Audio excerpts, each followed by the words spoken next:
Good morning, Chicago Cubs fans, and we are back with another edition of Cubs Daily. My name is Steven Wright, and we are going to talk about the Cubs and where they are ranking in the All-Star voting. We're going to give you a Shota Imanaga update.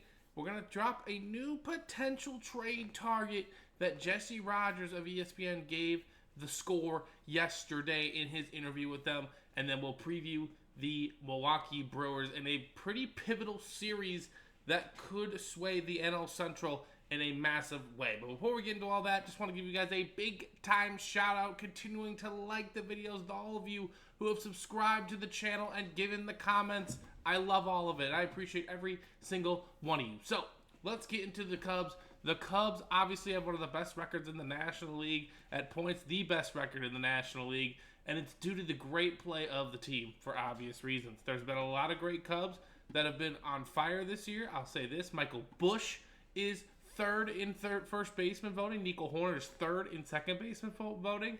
Dansby Swanson fifth at shortstop. Matt Shaw is even fourth at third.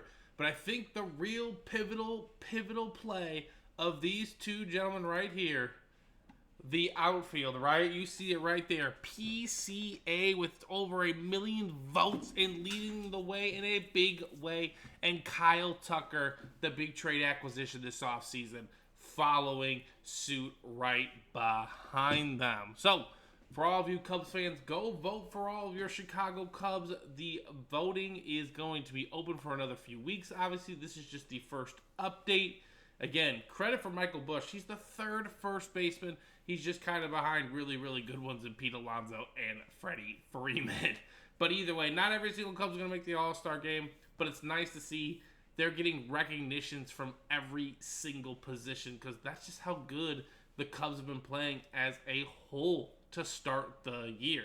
But PCA, Kyle Tucker, I imagine, unless a big-time sway in the voting happens, are going to be your starting center and right fielder for the National League come the Midsummer Classic, which is exciting to see.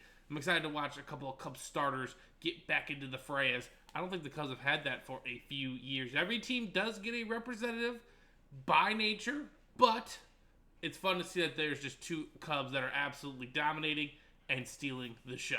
Now, more important news, back to regular season stuff. Shota is beginning to ramp up and make his return. He's done a couple bullpen sessions here. He's been battling that hamstring injury. He is set to make a rehab start Friday in AAA, and that's where he's going to be reevaluated by Tommy Hotovy and company. And that is, they're not making a decision then. They want to see how that rehab start goes for him.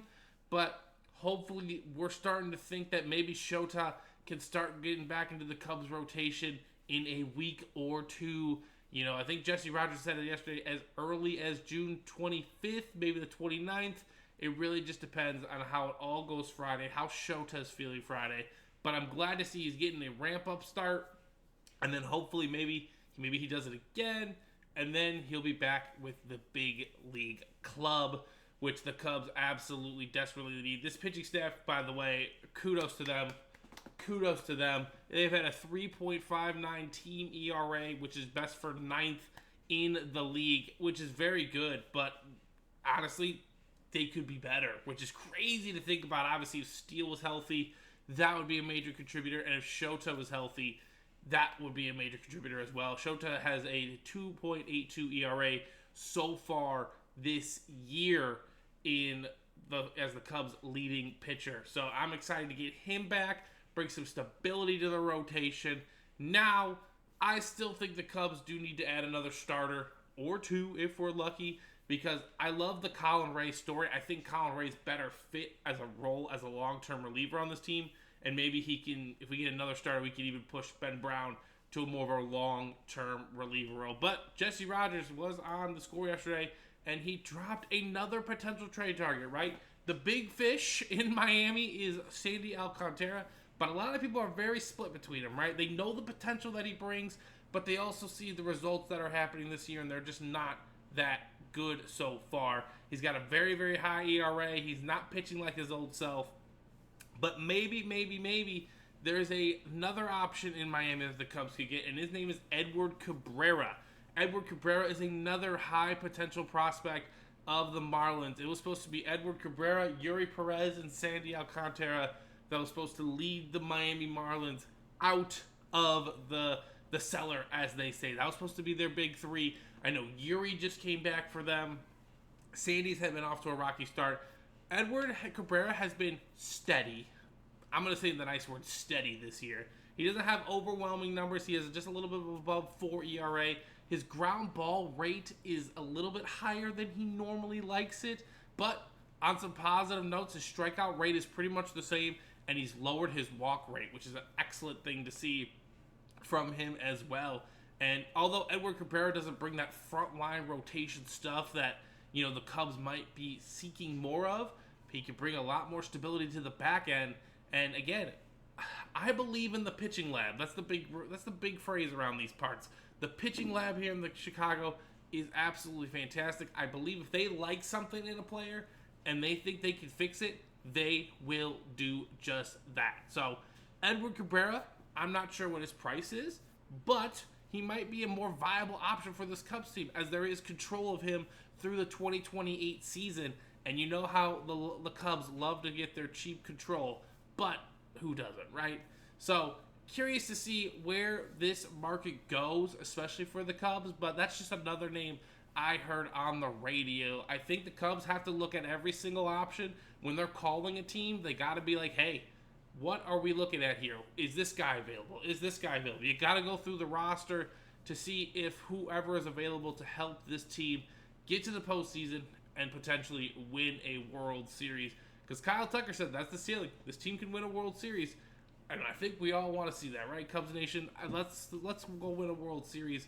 Again, there's other names out there that I would rather the Cubs go get because I know them. I've seen them prove it in the postseason.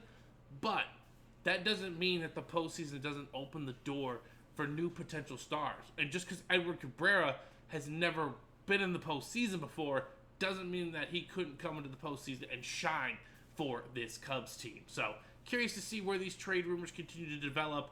But let's take a look at the Milwaukee Brewers. I don't know if anyone else knows this. The Brewers are my least favorite team in baseball. I know Cubs rivalry, majorly is the Cardinals. Cardinals fans, I can at least have a nice baseball conversation with. I've had a beer or two with them. The Brewers, I can't stand. I cannot stand this team. And it's a pivotal series to start the middle of June, right? The Cubs are 5.5 up on the Milwaukee Brewers. And, if the Cubs sweep the Brewers, we're 8.5 up. If the Brewers sweep the Cubs, we're only 2.5 up. So things could change here in a big, big way. 2 of 3 from the Cubs, we're going to be up 6.5. 2 of 3 from the Brewers, we're only going to be up 4.5. So I'm not going to call it the end-all, be-all series, but statements can be made starting tonight at 7:05. Ben Brown is going to be on the bump against Mr. Patrick for the Brewers, who's had a very sturdy year. He's 3-6 with a 3.25 ERA, and obviously Ben Brown has been very high or low for the Cubs. We're just hoping that he comes in and brings his A game today. He had a rocky start his last start. Ben Brown's been very up and down. So honestly, if you're really going in that direction, he might have a really good start today. Curious to see how that game all plays out. It's going to start at 7:05 Central Time. So get ready to lock into the Brewers. Now the Cubs have a nice lead here in the Central, but this is the time where we can put our gas on the pedal and run away with this thing. And maybe by the All-Star break, everybody's at least 10 games back, and we could potentially be coasting into the playoffs, which I don't like. I don't want to coast into anything, but establishing a nice, healthy lead in the Central is always a good thing, in my opinion. So that's going to do it for Cubs Daily. Again, I appreciate every single one of you guys hopping on in, commenting, liking, subscribing. Keep bringing that energy, and I'll be back tomorrow with another one. I hope you have a great rest of your day.